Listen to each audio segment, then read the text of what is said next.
Esta es una historia de fuego, viento y roca fundida, de creación y destrucción, del poder implacable de las asombrosas fuerzas que modelan nuestro mundo. Combinando su energía incontenible, dominan el planeta. Pero los científicos siguen intentando comprender su naturaleza para protegernos de sus crueles ataques. Si la Tierra fuera una manzana, su corteza sería aún más fina que la piel de la fruta. Y sobre ella levantamos nuestras ciudades a la sombra de montañas que escupen fuego. Volcanes, terremotos y tormentas siempre estarán con nosotros y debemos protegernos de su violento carácter. Porque aunque su belleza es incomparable, nuestro planeta no es ningún gigante pacífico.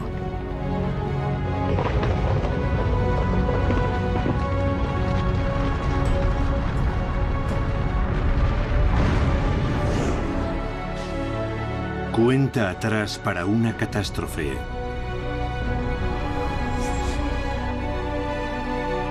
Tormentas.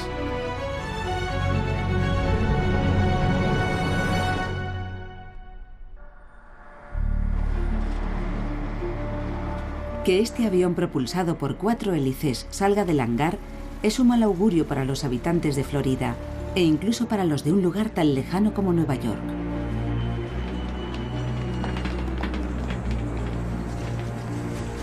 El huracán que está arrasando el Caribe pronto podría convertirse en una amenaza también para ellos.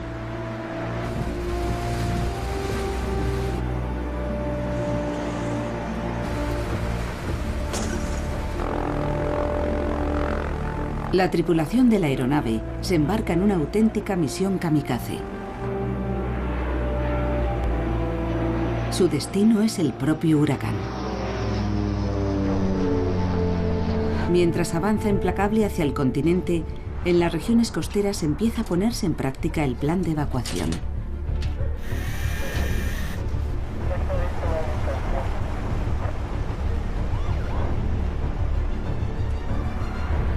Para poder predecir la evolución de este terrible temporal, dónde tocará tierra y qué forma adoptará, el piloto debe atravesar la pared que envuelve el ojo de la tormenta.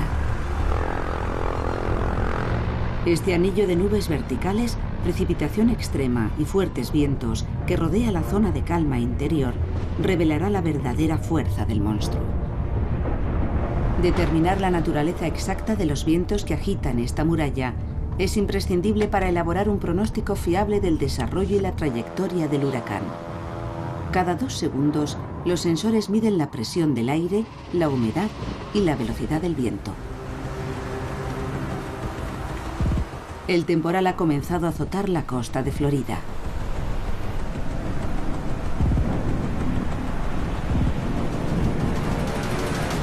Quien no haya podido llevar su barco a un puerto seguro, se llevará una desagradable sorpresa.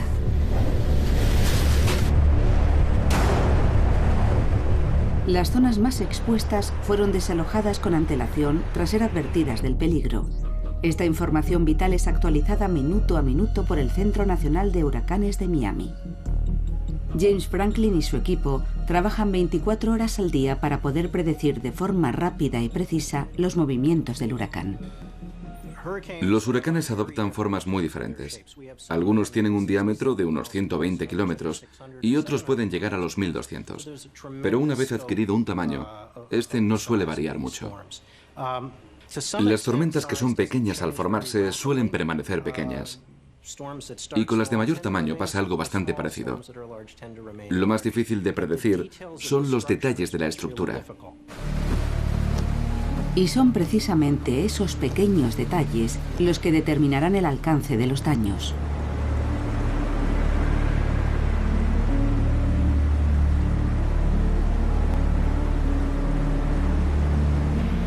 Su increíble poder de devastación no solo radica en su terrible violencia. Los huracanes son mucho más frecuentes que los terremotos o las erupciones volcánicas, y el número de víctimas que ocasionan año tras año es mucho mayor.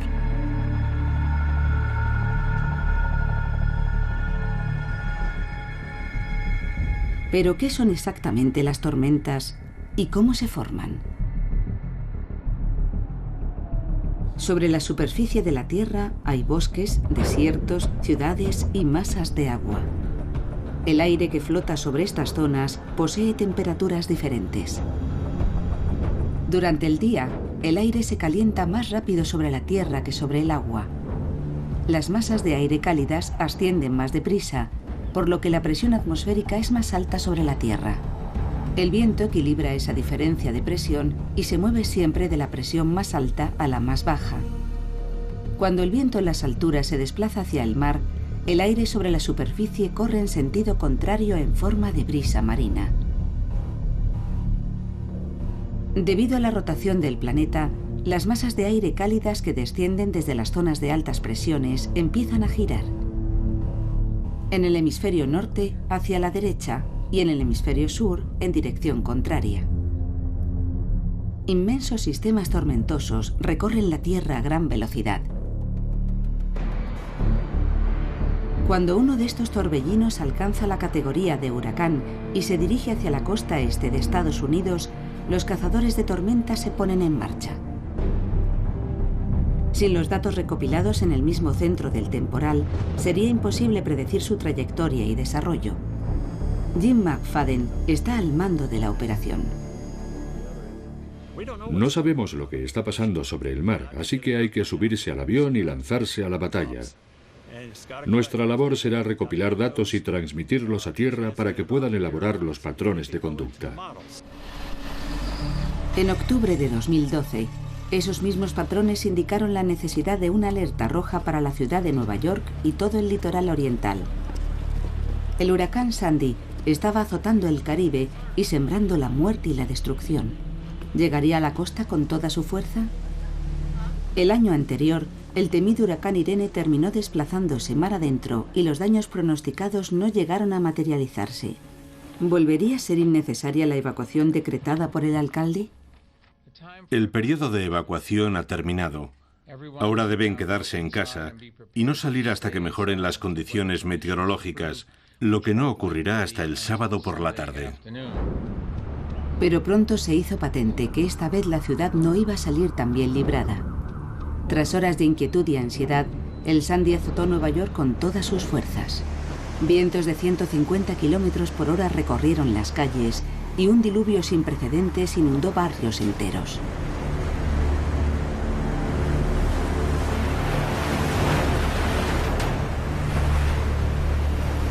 Los datos registrados en tiempo real desde el espacio exterior se sumaron a los obtenidos por los cazadores de huracanes y las 20 estaciones de radar de la costa este. La información fue enviada al Centro Nacional de Huracanes de Miami, que observa los movimientos de todas las tormentas tropicales que se aproximen a menos de 250 kilómetros, con el objetivo de advertir cuanto antes del peligro y coordinar las labores de evacuación. Quieres hacer bien tu trabajo. Quieres hacer la mejor predicción posible, porque sabes que de ello dependen muchas cosas.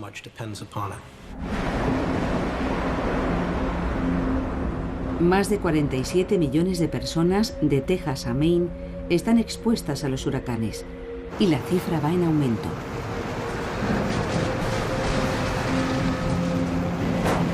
La incidencia de tifones y ciclones también se ha incrementado en todo el mundo. Pero ¿cuál es la diferencia entre un huracán, un tifón y un ciclón? La respuesta es sencilla. Son distintas denominaciones para un mismo fenómeno. Un huracán sobre el Atlántico es un tifón cuando sopla en el Pacífico Occidental y un ciclón cuando azota las costas australianas. La formación de un huracán exige dos requisitos: una temperatura del mar de más de 26 grados y fuertes vientos alisios que barran la superficie de la Tierra. Estas condiciones previas solo son posibles en una estrecha franja entre los paralelos 5 y 20 al norte y al sur. Entre principios de junio y finales de noviembre, la elevada temperatura del agua favorece la evaporación. El aire cálido y húmedo se eleva hacia el cielo, donde se condensa en nubes que empiezan a girar empujadas por los vientos alisios. Cuando el remolino en la pared del ojo supera los 119 kilómetros por hora, el fenómeno se llama huracán. Esta era la teoría oficial. pero recientes investigaciones han confirmado que el 90% de los huracanes que azotan Estados Unidos no tienen su origen en el mar. Sobre las tierras cálidas del continente africano se forman altas torres de nubes de tormenta que se elevan hacia la atmósfera. Los vientos alisios que barren estas latitudes en dirección oeste se arremolinan en torno a ellas. Estos torbellinos tropicales, aún pequeños, se cargan de energía en las cálidas aguas de la costa africana. Una vez en movimiento, estas masas de aire continúan fortaleciéndose, aumentando gradualmente su poder destructor en su viaje a través del océano. La composición y la formación de las nubes plantea numerosas incógnitas. Sin ellas, no puede haber huracanes, pero aún se sabe muy poco acerca de cómo y dónde surgen. En Lipsia, Alemania, en el simulador de nubes del Instituto Leibniz para la Investigación Troposférica, los científicos intentan determinar las condiciones que permiten la formación de nubes. Además de jugar un papel decisivo en los sistemas tormentosos, las nubes son esenciales en la elaboración de los modelos climáticos, pero el frecuente desconocimiento de su proceso de formación ha subestimado su importancia. En ocasiones, incluso han sido excluidas de dichos modelos. Las finas partículas sólidas o líquidas que permanecen en suspensión, conocidas como aerosoles, desempeñan un papel fundamental.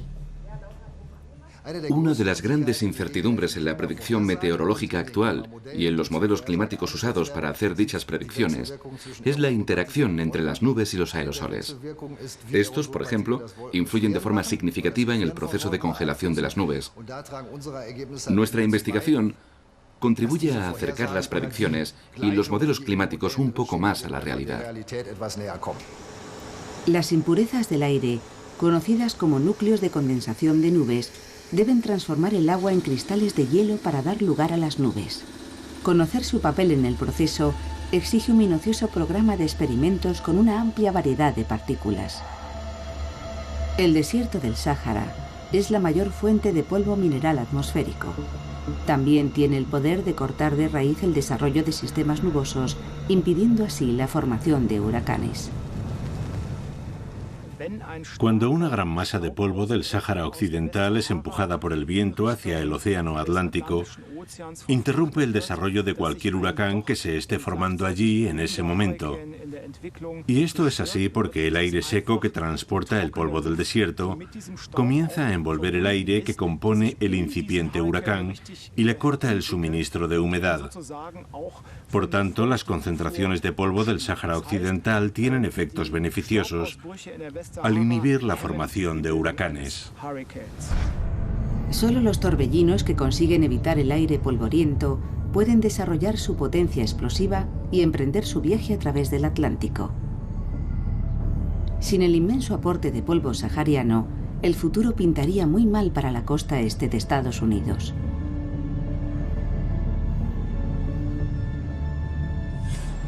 La ciudad de Miami se enfrenta a un peligro constante. Cada 2 años es azotada por una potente tormenta tropical y cada 5 por un huracán. El siguiente se espera con inquietud.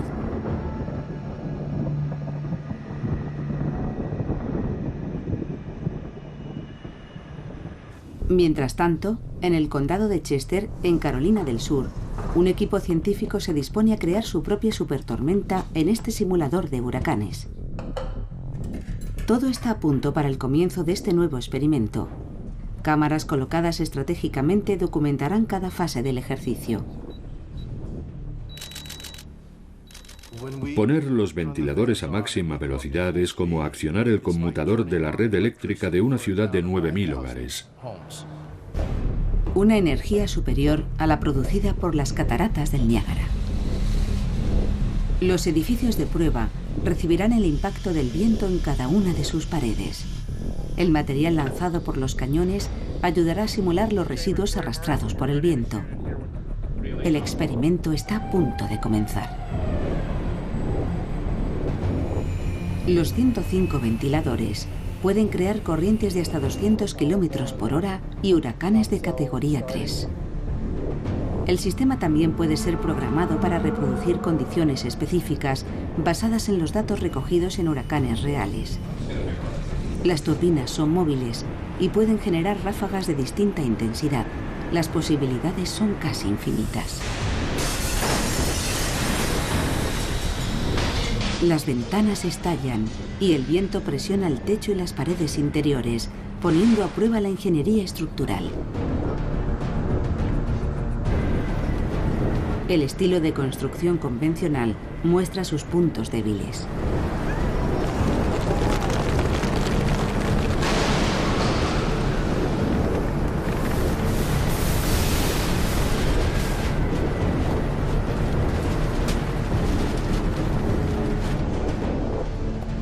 Antes de visionar las imágenes, se examina cada ladrillo y se revisa el estado de todos los materiales. La construcción ligera en Estados Unidos ha ocasionado a menudo destrozos graves que podrían haberse evitado con unos refuerzos mínimos. Hemos visto estos desperfectos tras un auténtico huracán en muchas ocasiones, y poder simularlos en un entorno controlado nos permite afirmar que merece la pena gastarse unos cientos de dólares en reforzar el edificio, porque la diferencia es abismal. En el primero bastaría con cambiar las ventanas, mientras que el segundo habría que demolerlo.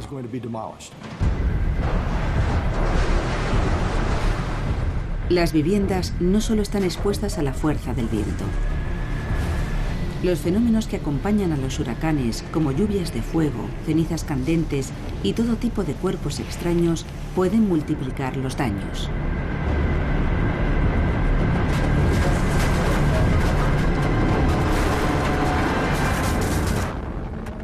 Estos experimentos llegan tarde para aquellos que lo perdieron todo tras el paso del Sandy. El huracán dejó numerosos muertos a su paso, que en Estados Unidos superaron el centenar. La mañana del 29 de octubre, más de 8 millones de personas se quedaron sin electricidad, muchas de ellas durante varios días. La totalidad de los daños causados alcanzó los 50.000 millones de dólares. Las pérdidas causadas por el volcán islandés Eyjafjallajökull, cuyas cenizas paralizaron el tráfico aéreo internacional durante varios días, fueron considerablemente menores. Pero la erupción trajo otra sorpresa: relámpagos entre la ceniza que iluminaban el cielo nocturno. Las grandes nubes de ceniza tienen mucho en común con las nubes de tormenta.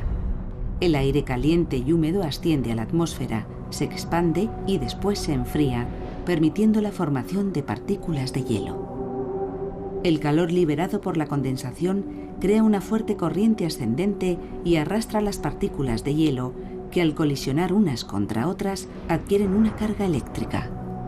Debido a su mayor peso, los gránulos de hielo con carga negativa se acumulan en la parte baja de la nube.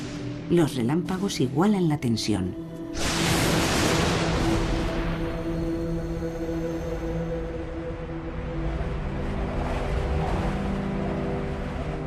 Los huracanes son al verano lo que las ventiscas de nieve al invierno.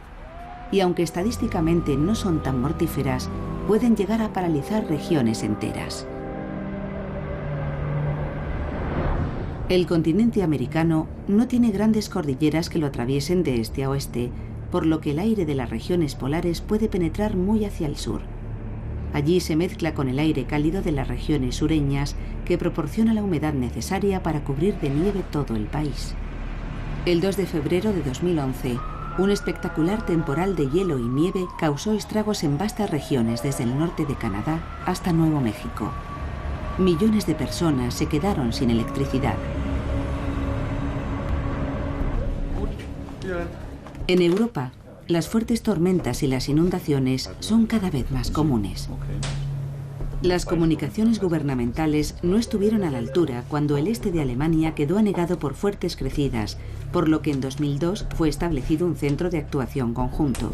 Desde entonces, todas las labores de auxilio en caso de catástrofe son coordinadas desde aquí.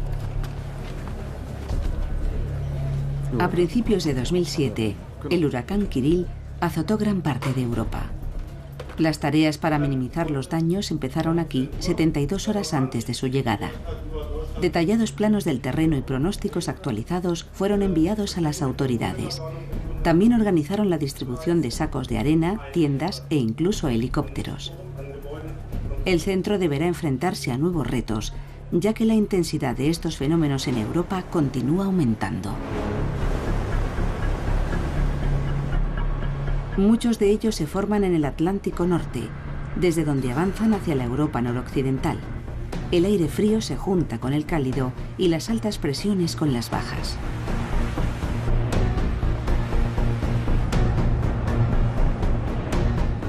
Las fuerzas liberadas arrasan bosques enteros e inundan las ciudades. Infraestructuras públicas y edificios sucumben a su paso.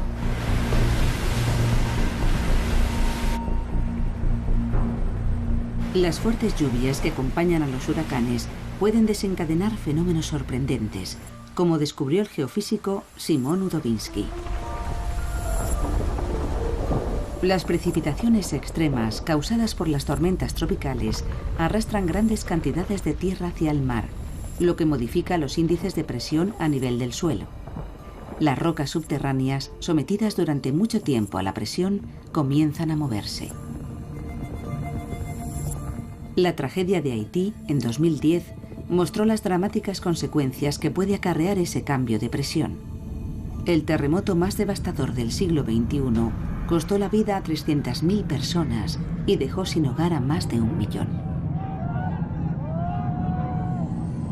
Un año y medio antes, terribles huracanes habían asediado la región y causado importantes desprendimientos. Grandes cantidades de tierra acumulada fueron arrastradas hacia el mar. Szymon Udowiński está seguro de que las tormentas desencadenaron el terremoto. Iniciamos la investigación en Haití, pero allí no pudimos encontrar suficientes datos, tanto en lo relativo a terremotos como a huracanes. Así que continuamos nuestra búsqueda en Taiwán, donde se producen fenómenos similares. Para entender la relación entre estos dos fenómenos, analizamos los datos sobre tifones y terremotos en Taiwán, recopilados durante los últimos 50 años. Y descubrimos una relación temporal muy significativa, que parece indicar que los tifones pueden intervenir de forma decisiva en la aparición de terremotos. En agosto de 2009, el tifón Morakot barrió Taiwán. Cantidades ingentes de tierra se abrieron paso hacia el mar. Tan solo medio año después, el sureste de la isla fue sacudido por el seísmo más potente sufrido en esta región en más de un siglo. El 85% de los terremotos de Taiwán tuvo lugar en los 4 años posteriores a un potente tifón con fuertes lluvias, 5 veces más que la media en el resto del mundo. En Japón podría ocurrir lo mismo. Es uno de los países más peligrosos del planeta y no solo desde Fukushima. Y Tokio, una de las mayores ciudades del mundo, también es la más vulnerable. 35 millones de personas se apiñan en barrios superpoblados, en una metrópolis amenazada por todo tipo de desastres naturales. El terremoto de 2011 volvió a recordar a los habitantes de la capital japonesa la inevitable llegada del gran seísmo.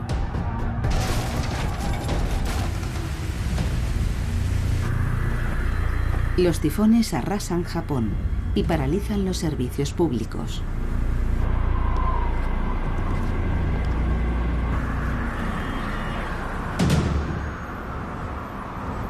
Estos fenómenos inundan con frecuencia regiones enteras, causando víctimas y provocando destrozos millonarios. Pero Japón no sería Japón si no hiciera frente al reto con una solución tecnológica.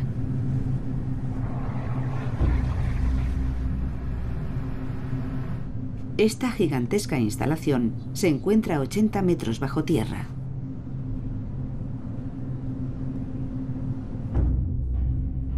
Esta catedral de hormigón subterránea forma parte del proyecto G-Kans y fue construida para evitar que los diluvios provocados por las tormentas tropicales inunden calles y viviendas. Por la región fluyen 4 ríos. Antes de que puedan desbordarse, el agua es canalizada a través de un gran cilindro que frena la velocidad de la corriente. Después recorre un sofisticado sistema de tuberías de 10 metros de diámetro hasta alcanzar otro cilindro, desde el que comenzará a inundar la catedral gigante. Impulsadas por miles de turbinas, enormes norias bombean 200 toneladas de agua por segundo al río Edowawa, que transportará su carga hasta el Pacífico.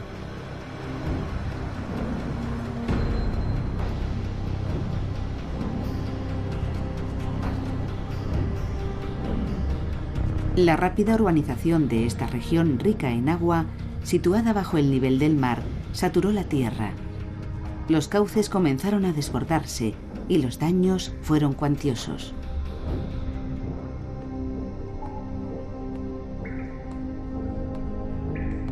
Rikant Herat, especialista en seguridad hídrica y cambio climático en Sri Lanka, participó en el diseño de las instalaciones. Japón está expuesto a muchos peligros: terremotos, riadas, volcanes, tsunamis. Desde sus orígenes, la cultura japonesa afirma que no hay que rendirse, porque si lo haces no quedará casi nada en pie. Sus habitantes deben vivir en un territorio muy limitado y llano, que está en las áreas costeras. Esas son las zonas donde vive la mayor parte de la gente. Y aunque es cierto que existen amenazas, tampoco hay muchos sitios a donde ir. Pero Herat está convencido de que la tecnología no puede ser la única respuesta a los desastres naturales y que Fukushima ha dado lugar a nuevas actitudes y enfoques. Cuando ves acercarse el peligro, refuerzas las barreras para defender a la población. Continúas aumentando las defensas, mejorando su resistencia ante los distintos tipos de desastres. Es algo que está en nuestra cultura, algo que nos empuja a idear nuevos planes para garantizar nuestra seguridad. Pero esa forma de prevención está cambiando a marchas forzadas tras lo ocurrido en 2011, el terremoto, el tsunami y el desastre nuclear. Todo aquello nos enseñó que hay que enfocar cada desastre de forma diferente. Debemos saber cuáles son más frecuentes y cuáles no, porque no podemos controlarlo todo. Los habitantes de países tan pobres como Bangladesh no pueden permitirse soñar con una tecnología tan sofisticada y costosa. Saben que deben aceptar los violentos caprichos de la naturaleza. En 1970, el ciclón Bola barrió el este de Pakistán, llevándose la vida de casi 500.000 personas y convirtiéndose en el ciclón tropical más mortífero de la historia documentada. Inundaciones de hasta 10 metros de altura sumergieron grandes zonas de las islas en el delta del Ganges.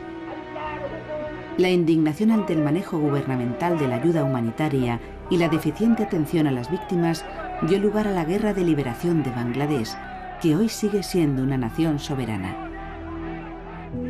Bangladesh se encuentra a 1 metro escaso sobre el nivel del mar. Su elevación supondría una grave amenaza para el país y para muchas otras regiones costeras de todo el mundo. Esto es un huracán, la mayor tormenta de la Tierra. Los satélites meteorológicos, los radares y los aviones de reconocimiento nos avisan antes que nunca de su llegada. Pero poco podemos hacer para luchar contra ellos. A principios de los 60, el gobierno estadounidense puso en marcha un proyecto con el nombre en clave de Storm Fury, cuyo objetivo era aplacar la fuerza de los huracanes. Aviones volando a gran altura comenzaron a esparcir yoduro de plata sobre las tormentas para disolver la estructura interna del huracán.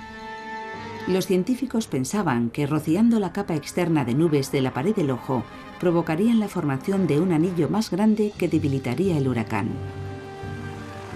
El experimento se llevó a cabo en mar abierto, lejos de cualquier lugar habitado. Pero los resultados fueron decepcionantes y el proyecto se canceló. Sus artífices no tiraron la toalla. Y en 2005 pusieron en marcha el proyecto de modificación del tiempo de Wyoming, en respuesta a la sequía extrema que asolaba este estado. En este lugar, siguen rociando las nubes, pero esta vez en invierno. El yoduro de plata provoca el crecimiento de los cristales de hielo que flotan en las nubes, hasta que su elevado peso los obliga a caer. El espesor de la nevada indicará el éxito del experimento. Algunos nos acusan de jugar a ser Dios, pero no es el caso. Solo intentamos dar un empujoncito al tiempo, ayudar un poco a la naturaleza y llevar más agua a zonas donde la necesitan antes de que la nieve derretida se vuelva a evaporar. Desde que comenzó el proyecto, las precipitaciones en Wyoming han aumentado un 10%. Tal vez estos empujoncitos resulten útiles en ciertos lugares, pero su supuesta inocuidad es algo que aún está por ver. La historia ha demostrado una y otra vez que los fenómenos en los que interferimos los humanos, ya sea por ignorancia o irresponsabilidad, suelen resultar mucho más complejos de lo que imaginamos. Y lo que ahora parece una bendición para los agricultores, pronto podría desestabilizar por completo ese sistema tan complicado que denominamos el tiempo.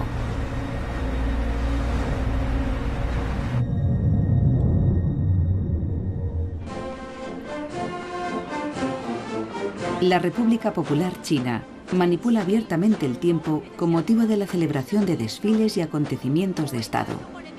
Su Oficina de Modificación del Clima se ocupa de mantener los cielos despejados durante la fiesta nacional del 1 de octubre, esparciendo sobre las nubes toneladas de sustancias químicas para evitar la lluvia en un día tan señalado. La ceremonia de inauguración de los Juegos Olímpicos de 2008 debía resultar grandiosa. Así que se interceptó una borrasca que amenazaba la celebración y la exhibición de fuegos artificiales pudo desarrollarse sin incidentes. Cada año, los chinos gastan una cantidad que oscila entre 55 y 80 millones de euros en modificar el tiempo. Pero no todo sale según lo previsto. En un intento de combatir la sequía, en noviembre de 2009, las autoridades provocaron una intensa nevada que sembró el caos en gran parte de China. Algunos experimentos han tenido consecuencias mucho peores. En agosto de 1952, la Real Fuerza Aérea Británica llevó a cabo la Operación Cúmulo. Las nubes se rociaron de hielo seco y tan solo media hora después soltaron su carga húmeda. Sin embargo, los datos de la investigación fueron ocultados de forma precipitada en los archivos militares secretos. Precisamente ese mismo día, la hermosa localidad de Lynmouth, en Devon, sufrió una de las peores inundaciones de la historia inglesa. Tras unas lluvias torrenciales, el río Exmoor se desbordó de forma repentina y violenta, arrastrando viviendas, puentes y negocios. 34 personas murieron en el desastre, que fue considerado oficialmente una obra de Dios. 30 años después, los expedientes fueron desclasificados. No aportaban información relevante, pero que se ocultaran con tanta prisa tras el desastre deja entrever que la Real Fuerza Aérea tenía alguna sospecha de su posible implicación. Después de todo, no es ningún secreto que los laboratorios militares de muchos países se afanan por utilizar el tiempo como arma. Pero los vientos y las tormentas no solo traen violencia y destrucción. Que una tormenta de arena azote Chad es una buena noticia para los árboles gigantes del Amazonas. La mitad del polvo que flota en la atmósfera procede del Sáhara, especialmente de la depresión de Baudelais, en la República de Chad. Sus granos de arena están compuestos principalmente de algas muertas de los sedimentos del menguante lago Chad. Los vientos alisios transportan el polvo a través del Atlántico, unos 40 millones de toneladas al año.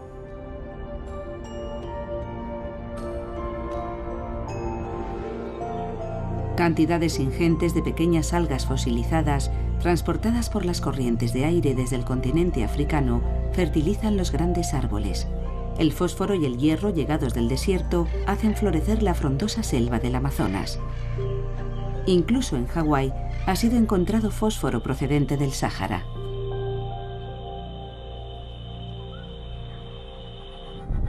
Pero existe otra cara de la moneda. El hierro es muy poco común en los océanos del mundo, lo que limita el crecimiento de algas y bacterias.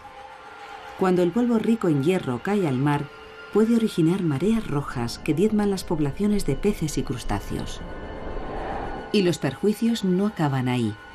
El agua marina roja se calienta más que el azul, lo que favorece la formación de huracanes.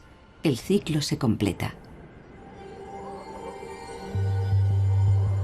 Durante millones de años, los vientos han modelado la faz de la Tierra. La erosión eólica puede desgastar acantilados y pulir montañas enteras. Paisajes y hábitats cambian continuamente. La arenisca está compuesta por capas de varios grados de dureza, lo que permite al viento crear formaciones rocosas increíbles, como las que adornan el Gran Cañón. O las fascinantes chimeneas de hadas de la Capadocia, en Turquía. Estos pináculos australianos son depósitos de roca caliza acumulados en las raíces de plantas muertas que se adentraban mucho en la tierra. El viento acabó dejándolos al descubierto. El meteorólogo alemán Andreas Fink se ha reunido con un grupo de investigadores internacionales para enfrentarse al viento cara a cara. El polvo barrido por el viento hace que la región del Sáhara aparezca en los mapas de los satélites meteorológicos como una mancha blanca.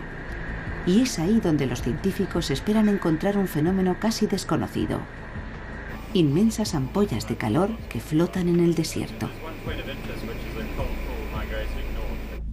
El sistema de baja presión inducido por el calor del Sáhara deshabitado es el motor que mueve el monzón africano.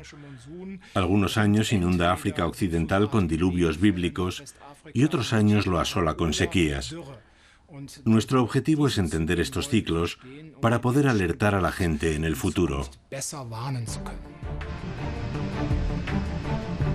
El avión del proyecto Fennec despega de la isla de Fuerteventura con rumbo al Sáhara.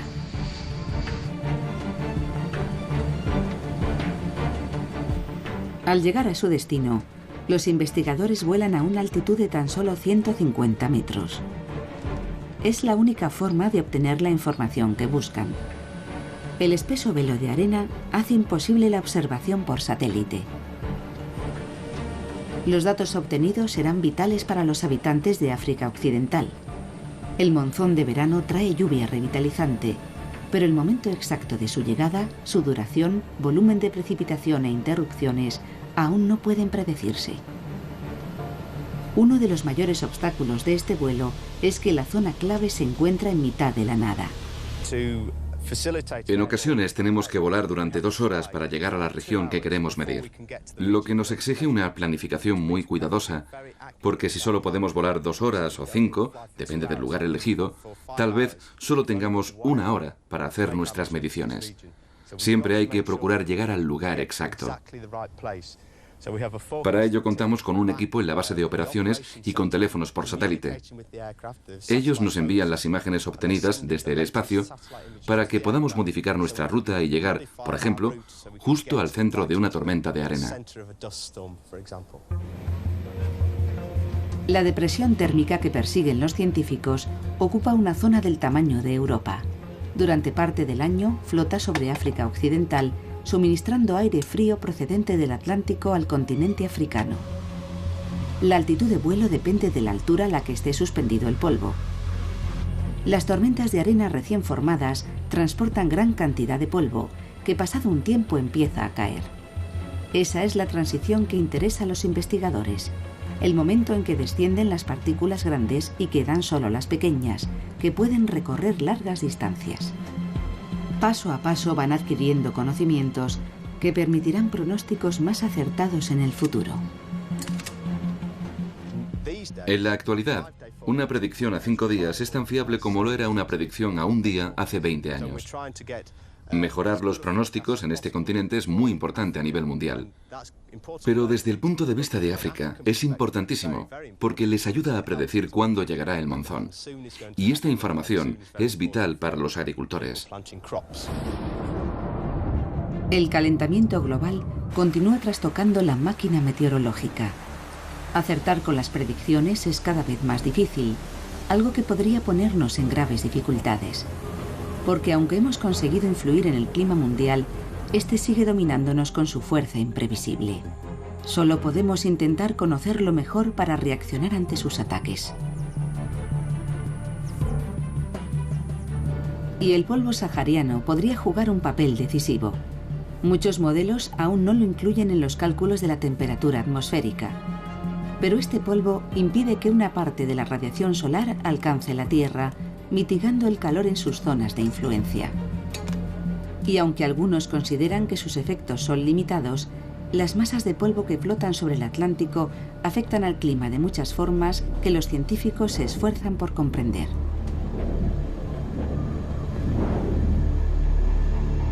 Otro gran desconocido en lo que llamamos tiempo atmosférico es el rayo. Es uno de los fenómenos meteorológicos más investigados, pero las leyes de la física que lo gobiernan aún esconden secretos apasionantes. El físico John Dwyer, del Instituto Tecnológico de Florida, está muy interesado en la radiación de alta energía que generan las descargas de rayos. Florida es un buen lugar para estudiar rayos. Es una península de aguas cálidas con mucha brisa, por lo que estos fenómenos son frecuentes. Podríamos esperar a que aparezcan de forma natural, pero para eso tendríamos que estar aquí todo el verano. Es mucho mejor atraer a los rayos. Y para eso usamos estos cohetes que llevan en su cola una bobina de hilo de cobre recubierto de Kevlar. Todo está preparado para cuando llegue el momento.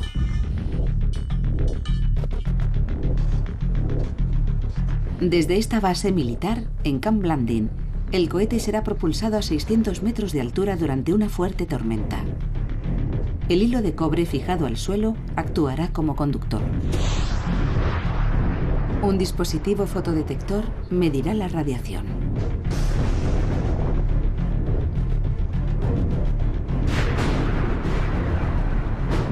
Las cámaras de alta velocidad muestran la existencia de fortísimos campos eléctricos durante los milisegundos que dura el rayo. Los rayos gamma generados por este podrían representar una grave amenaza para el tráfico aéreo. Si un avión estuviera en el momento y el lugar equivocados, en el centro de una tormenta, la descarga de rayos gamma alcanzaría niveles muy elevados. Podrías recibir la dosis de radiación de toda una vida en menos de una milésima de segundo. El astrofísico Gerald Fishman descubrió este fenómeno en 1994 casi por casualidad, mientras estudiaba las emisiones de rayos gamma llegados del espacio. Hasta entonces, nadie había imaginado que los rayos pudieran emitir radiactividad.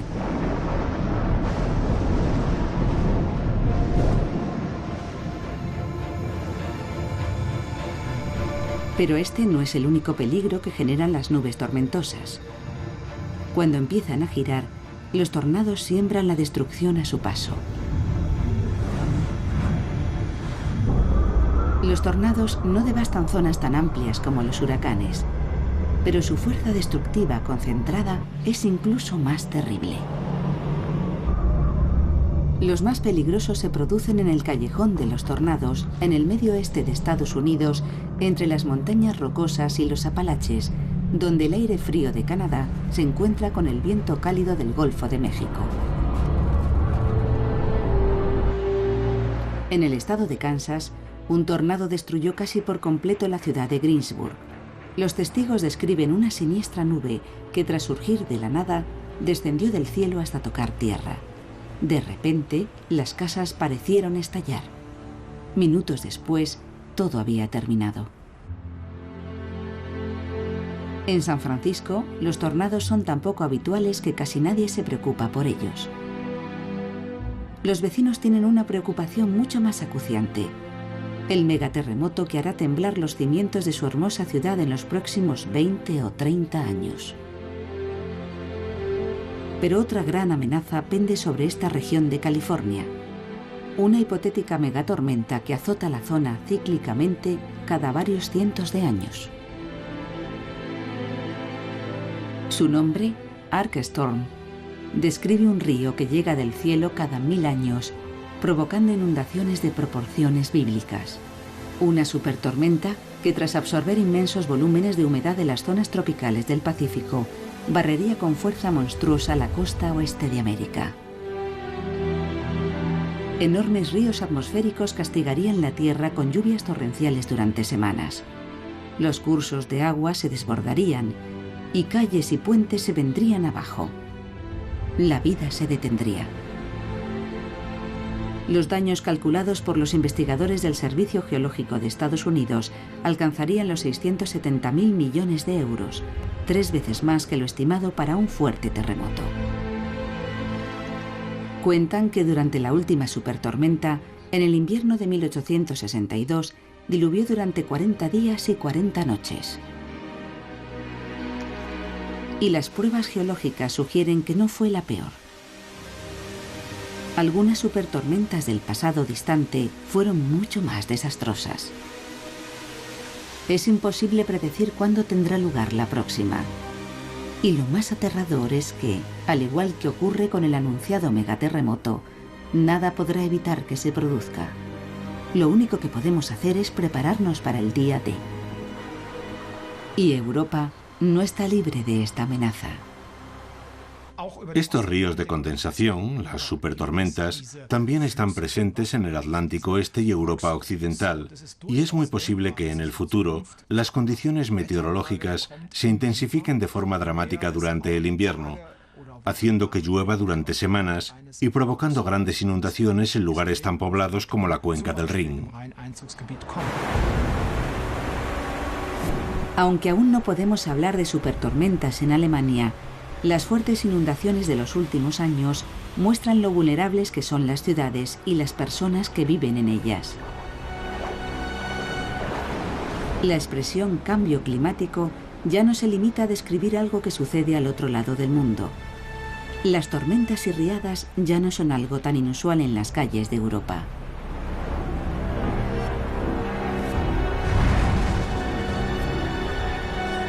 El Servicio de Protección Civil alemán ha estrechado los lazos entre los distintos organismos oficiales para afrontar con mayor eficacia los futuros desafíos, algo que permitirá gestionar de forma coordinada materias y áreas de importancia vital como infraestructuras, energía, agua y alimentos. Los últimos datos anuncian un aumento significativo de las olas de calor, las precipitaciones extremas y las tormentas. Nuestros sistemas de defensa civil han de estar preparados, lo que hará necesario mejorar nuestras predicciones y adaptar nuestros sistemas de alarma, ya que algunos fenómenos extremos estarán limitados a ciertas regiones. También habrá que reforzar la capacidad de autoayuda de la población, porque el auxilio de los organismos gubernamentales no siempre podrá llegar a tiempo. Los tornados ya no son una rareza en Alemania. Cada año se contabilizan entre 20 y 60. Aparecen sin avisar y dejan un rastro de ruina y desolación. Como en Miseln, en Sajonia-Anhalt, donde un tornado destruyó casi 300 edificios.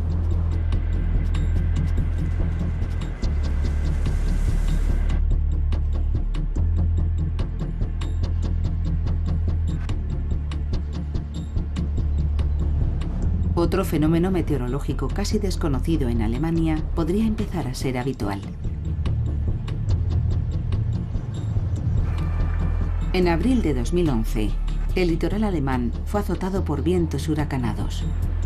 Una tormenta de arena barrió la autopista cerca de la costa nororiental entre Rostock y Güstrow, provocando una colisión en cadena en la que hubo 8 muertos, muchos heridos y cerca de 20 vehículos incendiados. Las autoridades han expresado su preocupación ante la posibilidad de que estos incidentes se hagan más frecuentes. Y casi todos los miembros de la comunidad científica coinciden en que el cambio climático afectará a nuestra vida de manera dramática.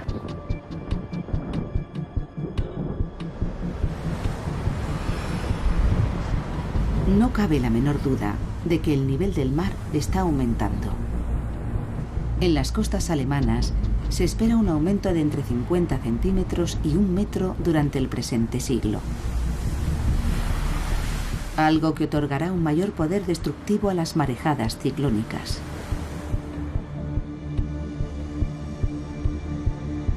Según las últimas previsiones para el año 2070, el riesgo de que las principales ciudades costeras sufran una inundación del siglo se habrá multiplicado por 4.